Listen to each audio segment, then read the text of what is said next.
Pemimpinan dalam Islam itu sering disebut dengan imamah ya. Dalam bahasa Arab imamah itu disebut dengan pemimpin. Istilah lain yang sering dalam Islam itu disebut dengan pemimpin itu sultan, amir, ya. Ini banyak istilah. Ya. Khalifah. Cuman khalifah ini biasanya hanya diperuntukkan kepada para empat ya, yang empat khulafaur rasyidin. Abu Bakar, Umar, Utsman, dan Ali. Mana khalifah ini kan pengganti ya. Pengganti terkait dengan kepemimpinan. Nah itu imam menurut secara bahasa itu setiap orang yang dianut suatu kaum. Paling kecil kita menjadi pemimpin dalam keluarga. Paling kecil ibu memimpin terkait dengan anak kita. Para asatidz dan asatijah yang saya hormati, secara konteks Islam, pemimpin yang ideal itu memang dalam Al-Quran surah Al-Ahzab ayat 21 itu Allah sudah menegaskan. Dan tugas pemimpin itu dalam konteks Islam itu melaksanakan amanat. Allah sebutkan dalam surah An-Nisa ayat 58. Kepemimpinan merupakan amanat dari Allah untuk melaksanakan aturan undang-undang dan syariat. Oh ibu, yang disebut dengan syariat itu sebenarnya jalan. Ya. Maka ada syariat Nabi Ibrahim, ada syariat Nabi Musa, ada syariat Nabi Isa, ada syariat Nabi Muhammad. Syariat itu jalan.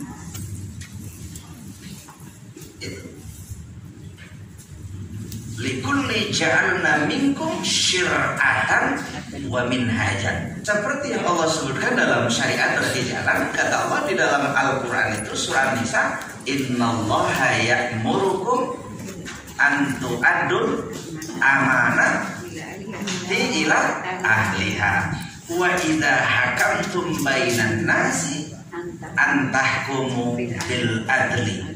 Kira-kira kita menerawang ayat ini saja ya. Kalau seandainya ini benar-benar tercermin dan bisa diterapkan dalam konteks kenegaraan kita, indah ya bu ya. Pasti kita. Kenapa agama itu bapak ibu? Lauladina lakanan nas kalbahai.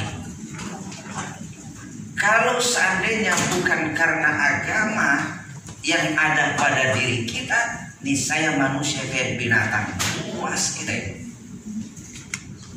Jujur bu, yang menetralisirkan kita ini agama. Karena ada norma agama. Maka benar kata agama kita. Tidak beriman seseorang itu saat korupsi, pasti imannya hilang. Kalau dia beriman gak akan mencuri. Kalau dia beriman pasti gak korupsi. Begitu dia korupsi, iman simpan dulu. Pas bener ya bu ya? Simpan di kantong gak ini kan gitu ya. Maka emang itu dalam agama gak akan beriman seseorang itu. Cuman kalau kita bilang kayak begitu kok kayaknya radikal kali kawan ini kan. Tapi itu kenapa? Maka Pak Pepatah mengatakan air dengan minyak kan nggak bersatu. Iman dengan kekufuran tidak bisa bersatu. Begitu. Maka Imam Al-Ghazali mengatakan sebenarnya kalau Anda ingin menjadi orang baik, bergabung sajalah dengan orang baik, pasti kemungkaran akan terhindar. Bertugas, ini sambil dari Syekhul Ibn Taimiyah juga, pemimpin juga bertugas memperbaiki segi duniawi yang sangat erat hubungannya dengan agama. Dunia ini kan dikategorikan dalam Islam sebagai tangga ya. Mazra'atul akhirah, tempat bercocok tanam. Kan gitu. Tangga itu cocok nggak dibawa-bawa? Nggak cocok. Tapi tangga boleh nggak ada? Wajib ada. Maka itu disebut dengan dunia mazra'atul akhirah. Oleh karena itu pemimpin itu yang pertama terkait dengan konsep harus adil laku adil. Yang pertama membagikan harta kekayaan secara merata dan adil kepada yang berhak. Yuk. Ya ayyuhallazina amanu atiullaha wa atiur rasul wa ulil amri minkum. Ya. Baik, taat kepada pemimpin kecuali dalam konteks kemaksiatan. La ta'atan, tidak ada ketaatan untuk kemaksiatan kepada Allah. Jadi ketaatan itu tidak mutlak, tapi muqayyad, ada koyatnya, ada syaratnya. Apa itu?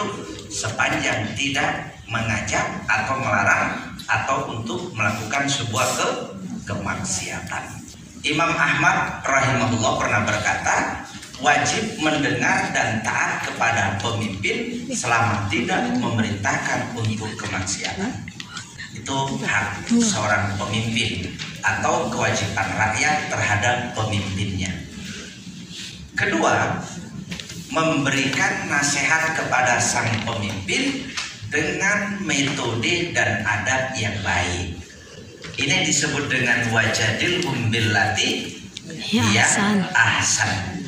Ya, makna wajadilhum itu memberikan nasihat dengan nasihat yang baik. Ya. Jadi imam itu memang harus dihormati ya. Seperti dalam hadis Imam Tirmizi, man akrama sultanallah akramahullah. Barang siapa yang menghormati pemimpinnya atau imamnya, maka Allah akan memuliakannya. Ya, waman ahana sultanallahi ahanahullah. Siapa yang menghinakan, meremehkan, menjelekkan, menganggap enteng seorang pemimpin, maka Allah juga akan menghinakan dan mengapakan seseorang tersebut itu.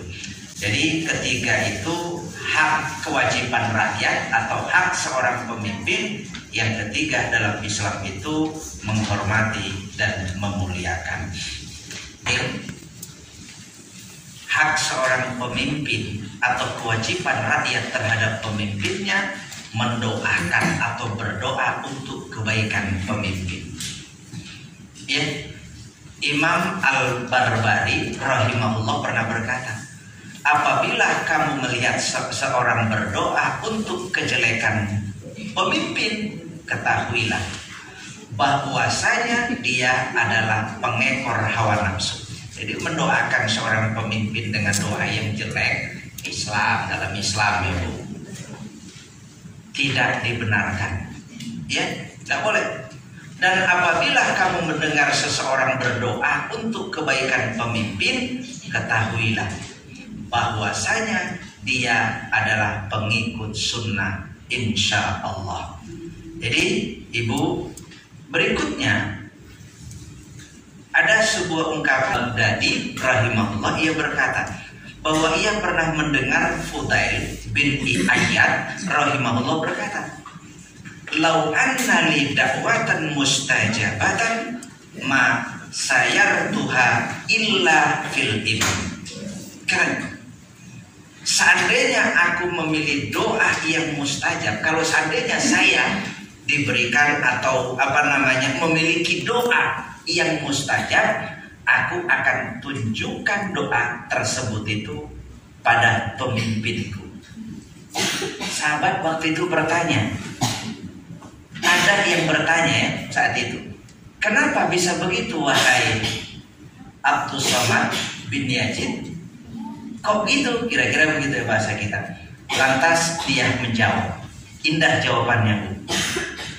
Jika aku tujukan doa tersebut pada diriku saja, maka itu hanya bermanfaat untukku.